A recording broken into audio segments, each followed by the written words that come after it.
গণমাধ্যম সংস্কার কমিশনের সুপারিশ বাস্তবায়ন না হওয়ায় সাংবাদিকতা পেশা ঝুঁকির মধ্যে পড়েছে বলে মন্তব্য করেছেন কমিশনের সাবেক প্রধান কামাল আহমেদ। এ নিয়ে হতাশা ব্যক্ত করে তিনি বলেন, পরিবর্তনের সুযোগ হাতছাড়া হয়েছে। সকালে ডেইলি স্টার ভবনে কৃত্রিম বুদ্ধিমত্তার নৈতিক ব্যবহার নিয়ে আয়োজিত পলিসি ডায়ালগে এসব কথা জানান তিনি। এ সময় বক্তারা বলেন, ৬ বছরের মধ্যে বাংলাদেশে এআই একটা টুলস হবে।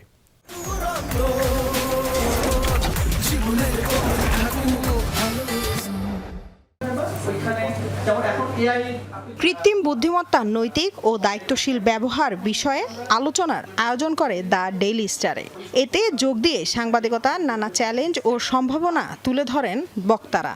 রেগুলেশনটা কোন টেকনোলজি অথবা কোন টুল ব্যবহার করব সেই এন্ডে হওয়া উচিত না, হওয়া উচিত আমি কি প্রডিউস করছি সেইখানে। এখানে একটা ইনভেস্টমেন্ট, বিগ একটা ইনভেস্টমেন্ট আমাদের দরকার। এই ট্রেনিং আমাদের এই জিনিসগুলো যদি না হয় আমরা একটা ডিজাস্টারের মধ্যে পড়ে যাব। একাডেমিক পর্যায়ে শেখানোর চেষ্টা করছি, সেটা হচ্ছে প্রম্পটিং।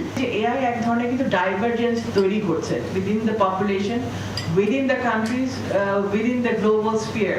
আসলে সেটা খুব ইম্পর্টেন্ট যে আমরা আসলে এই যে ডাইভারজেন্সটা তৈরি হচ্ছে সেই ক্ষেত্রে আসলে আমরা কিভাবে এআইকে ইউজ করব। এআই ইউজটা আমার মনে হয় আগামী 5-6 বছরের মধ্যে বাংলাদেশে একটা অবভিয়াস টুলস হবে গণমাধ্যমে।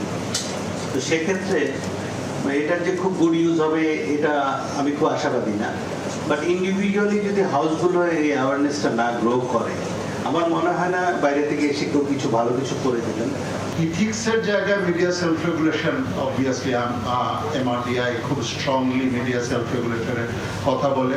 আমি জানি না এডিটার্স কাউন্সিল যে তাদের ইথিক্সের গাইডলাইন তৈরি করার কাজ করবেন বলেছিলেন গত বছর, সেটা কোথায় আছে। অবশ্যই সেটা নিয়ে কাজ করার সময় এখানে অ্যাকোমোডেটেড হওয়া উচিত এই জায়গাটায়, ওভারঅল একটা এথিক্যাল গাইডলাইনের মধ্যে।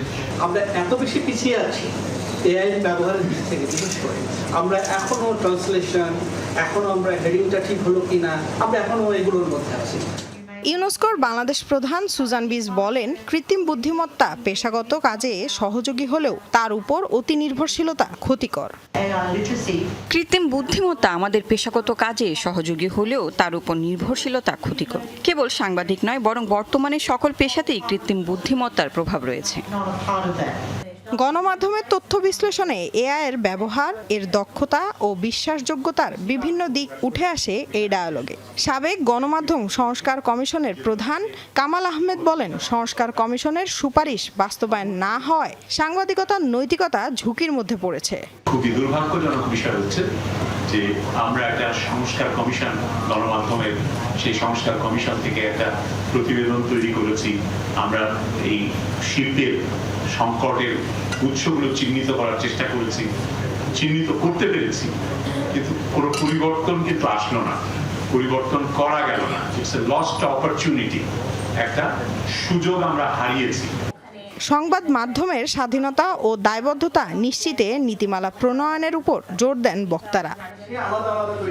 লামিয়া তিথি, যমুনা নিউজ, ঢাকা।